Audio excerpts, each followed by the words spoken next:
A história está cheia de exemplos de pessoas erradas que foram colocadas no poder. Mesmo os monarcas eficazes não estavam imunes de tomar decisões absurdas que os levaram à beira da ruína. Sejam bem-vindos! Eu sou o Vitor e no vídeo de hoje vou te contar as péssimas decisões da realeza que saíram pela culatra. Como sempre, conto com teu like e inscrição, que sempre ajuda demais o canal. Agora, vamos para a história. Invasão catastrófica de Napoleão à Rússia. De acordo com uma expressão popular da história militar, um comandante nunca deve invadir a Rússia no inverno. De todos os comandantes que poderiam quebrar essa regra, Napoleão Bonaparte, por ser um excelente estrategista, parecia o mais improvável. Em 1812, Napoleão conquistou uma série de vitórias militares que subjugaram a maior parte da Europa continental, exceto a Rússia. Na tentativa de enfraquecer os britânicos, Napoleão tentou bloquear todo o comércio com o país com um embargo que chamou de Sistema Continental. Quando o czar Alexandre I se recusou a obedecer ao embargo, isso levou França e Rússia à guerra. Napoleão invadiu a Rússia em 24 de junho com um exército de 650 mil soldados. Esta data significava que a Grande Armada não alcançaria a capital Moscou antes que o rigoroso inverno russo se instalasse. Mas o objetivo de Napoleão era esmagar o exército russo rapidamente e forçar Alexandre a se render. Em vez disso, o exército russo recuou. Os franceses chegaram a cidades como Vilna e Smolensk para encontrá-las quase desertas. Conforme os russos recuaram, eles incendiaram o campo e suas próprias colheitas com o objetivo de sufocar as forças de Napoleão. À medida que o outono se arrastava para o inverno, os franceses marcharam cada vez mais para a Rússia com suprimentos cada vez menores e sem nenhuma vitória decisiva. Napoleão chegou aos arredores de Moscou em setembro, mas teve que voltar um mês depois. Após uma longa e sangrenta retirada, a fracassada invasão russa de Napoleão custou a vida de cerca de 400 mil soldados franceses. Insulto de Muhammad II de Khwarazm a Gengis Khan. No século XIII, Ala ad-Din Muhammad II governou um império considerável que se estendia da Turquia à Índia. Mas a dinastia Khwarazmiana não durou muito porque o Shah Muhammad II cometeu o erro fatídico de insultar Gengis Khan. Quando os mongóis chegaram à fronteira de Muhammad II, eles haviam conquistado 2/3 da China e se estabelecido como a potência militar mais temível da região. Os mongóis geralmente tentavam governar seus territórios conquistados de forma pacífica, mas apenas enquanto seus súditos cumprissem suas leis. Se esses súditos resistissem, os mongóis eram conhecidos por destruir cidades inteiras.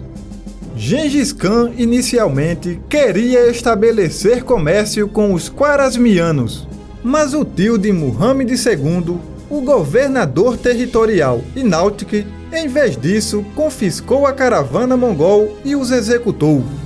O Khan então enviou uma delegação de 3 homens, 2 mongóis e 1 muçulmano para exigir que Inaltik fosse punido. Em vez disso, o Shah Muhammad II executou o muçulmano e raspou a barba dos mongóis, considerada a última humilhação. Aí o Gengis Khan ficou virado na febre do rato. O cabra ficou brabo que só uma porca amarrada. Os mongóis responderam invadindo o império e massacrando populações inteiras. O saque da cidade de Urgesh ainda está entre os eventos mais sangrentos da história da humanidade. O Shah Muhammad II viveu o resto de sua vida no exílio em uma ilha no Mar Cáspio. Quanto a Inautic, segundo a lenda, ele acabou sendo capturado e o Gengis Khan derramou prata derretida em seus olhos. Invasão à Inglaterra durante a Peste Negra. Tecnicamente, o invasor Roberto II não era rei quando cometeu esse grave erro em 1350. Na época, ele governava a Escócia como regente, enquanto seu tio, o rei David II, estava preso na Torre de Londres. A Peste Negra chegou à Inglaterra em 1348 e em 1349 estava devastando a população. Nessa época, os escoceses e os ingleses estavam regularmente em conflito um contra o outro. Os escoceses, liderados por Roberto II, acreditavam que a praga era uma punição divina contra os ingleses e tentaram tirar vantagem da posição enfraquecida de seu inimigo. O exército escocês invadiu, mas quando os soldados se reuniram na floresta de Selkirk, a praga entrou em suas fileiras também. Logo relatou-se que 5.000 soldados morreram. O exército recuou e trouxe a praga de volta para casa com eles. Estima-se que o surto escocês de 1350 exterminou entre 1/5 e 1/4 da população do país. Depois disso, Roberto II se tornou o rei da Escócia, mas esse erro de longe foi maior que qualquer outro durante sua realeza, tanto em termos de importância quanto em termos de teimosia. Construção do Palácio de Ouro de Nero. Ser um líder em qualquer época e ter um projeto inútil, enorme e de grandes gastos vai fazer você ficar mal. É ainda pior se esse projeto equivale a um Palácio do Prazer que só o imperador poderia usar. Mas o Palácio Dourado de Nero era demais, mesmo para os padrões do imperador romano.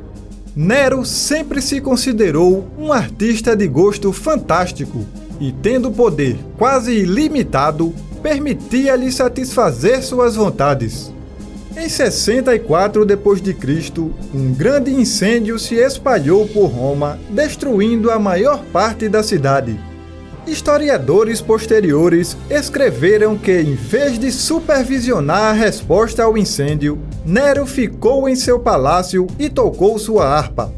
Depois que o fogo acabou, começaram os rumores de que o próprio Nero havia causado o incêndio, tudo por causa do que aconteceu a seguir.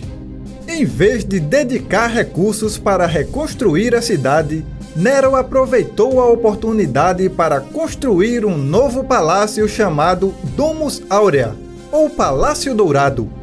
Isso fazia parte do plano de Nero de transformar Roma em uma cidade de estilo grego como Alexandria, que ele chamou de Nerópolis.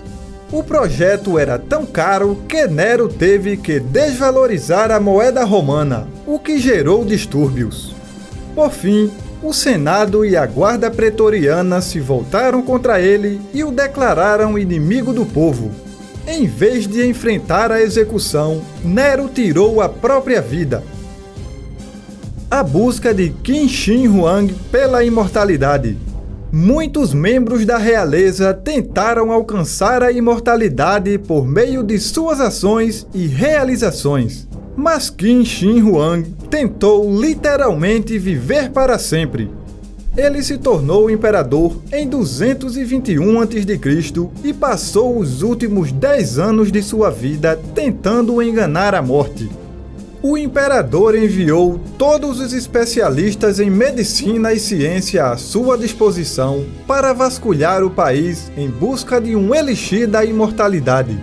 Um dos mágicos do rei, Xu Fu, afirmou saber sobre uma ilha no Oceano Pacífico onde viviam 8 imortais. Xu Fu sugeriu que o imperador o enviasse junto com 6.000 virgens para a ilha para apaziguar os imortais, e o imperador concordou. Qin Shi Huang experimentou quase todas as ervas e plantas disponíveis em sua busca pela vida eterna. Um deles era provavelmente cinábrio, um mineral tóxico de sulfeto de mercúrio. Os historiadores agora acreditam que bebê Mercúrio pode ter sido a causa de sua morte prematura aos 49 anos. Monarcas com mentes brilhantes cometeram erros que podem ser considerados de principiantes. Tais erros levaram à queda de seus reinados e mancharam para sempre seus nomes na história. Eu fico por aqui e te peço para deixar o like se gostou do vídeo, se inscrever no canal e deixar um comentário. Nos vemos na próxima história!